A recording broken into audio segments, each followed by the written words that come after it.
大家好，上一讲我们学习了三极管的测量，下面我们再来回顾一下。三极管一共有两个 p-n 阶，一个是发射阶，由发射极 E 和极极 B 组成；一个是极电阶，由极电极 C 和极极 B 组成。主板上三极管极极 B 的位置在左下角，发射极 E 在右下角，极电极 C 在顶端角。我们在测量的时候，黑表笔接极极 B， 红表笔依次接发射极 E， 依次接极电极 C。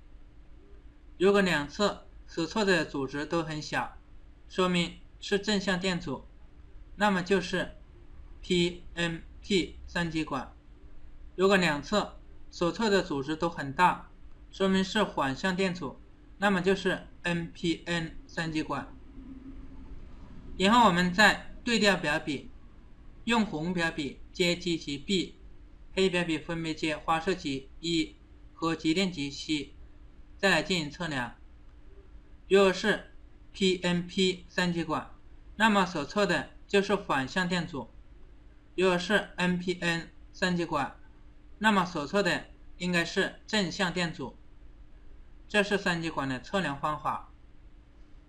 大家注意看这里，如果我们所测的三极管其中一组 p-n 阶或者两组 p-n 阶的正反向电阻都很小，说明这个三极管短路击圈。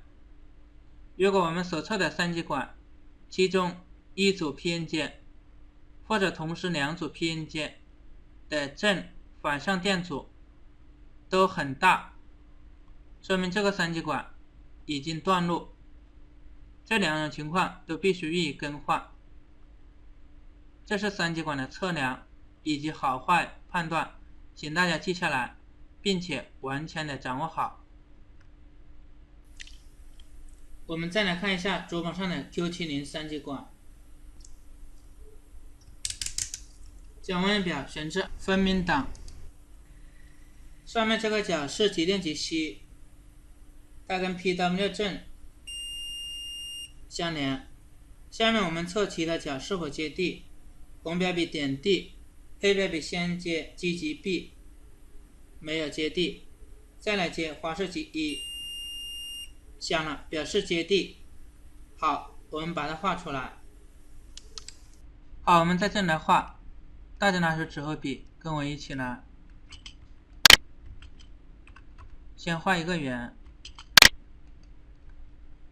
再画一段线，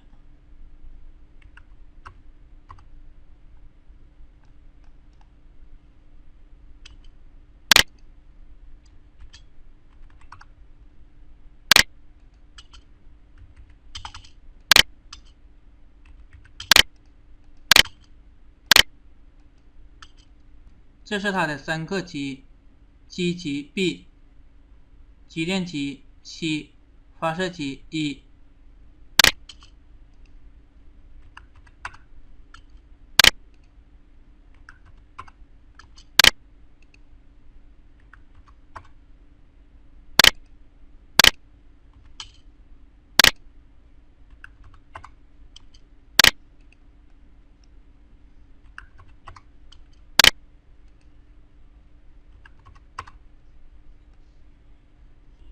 大家注意，这个地方要绘制箭头。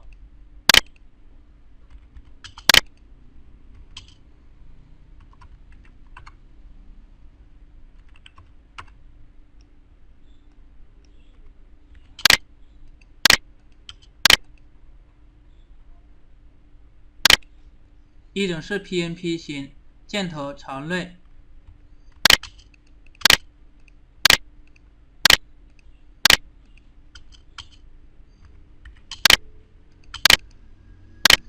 一种是 NPN 型，箭头朝外。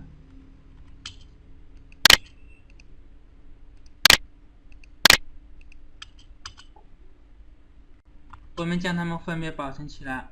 PNP。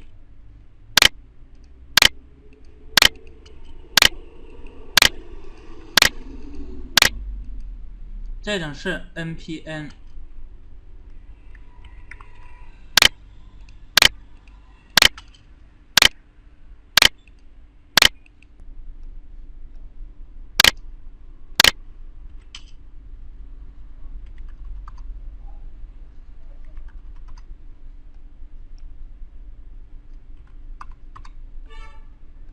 然后在这里查阅 NPN 三极管，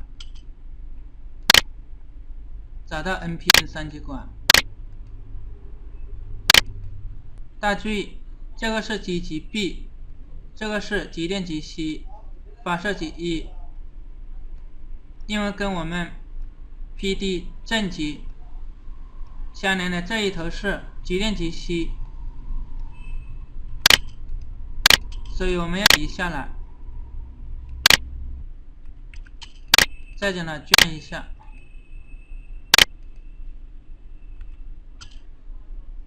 这样就行了。这一头是接地，我们查阅接地，表示接地，然后对这三个极进行标志。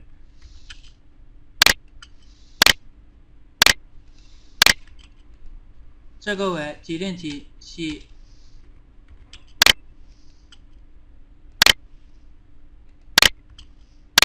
这个为发射极 E，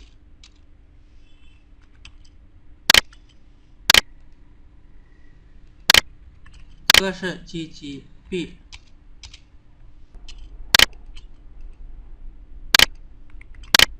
它的编号是 Q70。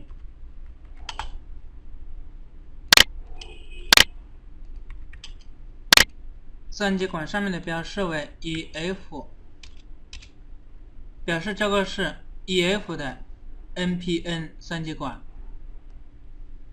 请大家把它画下来。好，我们接上 ATX 电源，这个辅助接口也接上，再插上电源线，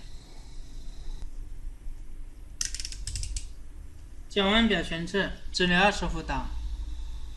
我们来测一下 Front Panel 各眼角的电压值。首先，我们用表笔短接 PW 的正和负，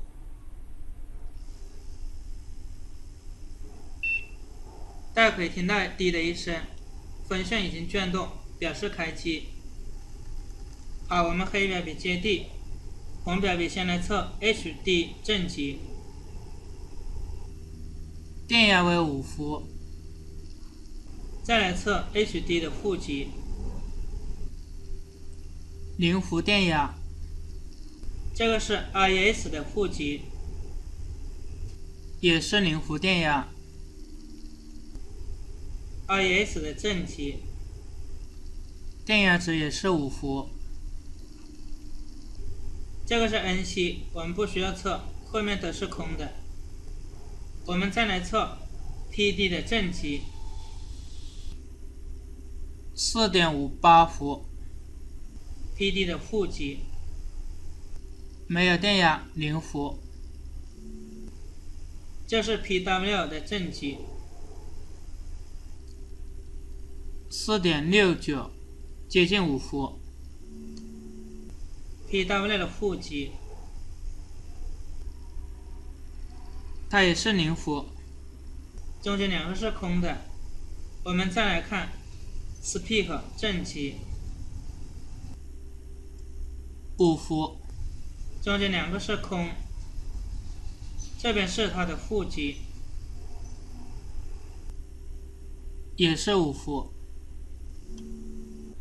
通过以上测量，我们可以得知指示灯 HD 和 PD 的正极有5伏电压，负极为0，没有电压。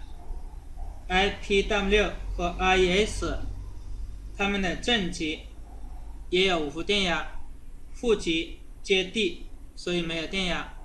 Speak 的正、负极都有5伏电压，这是 Front Panel 各眼角的电压值，请大家记下来。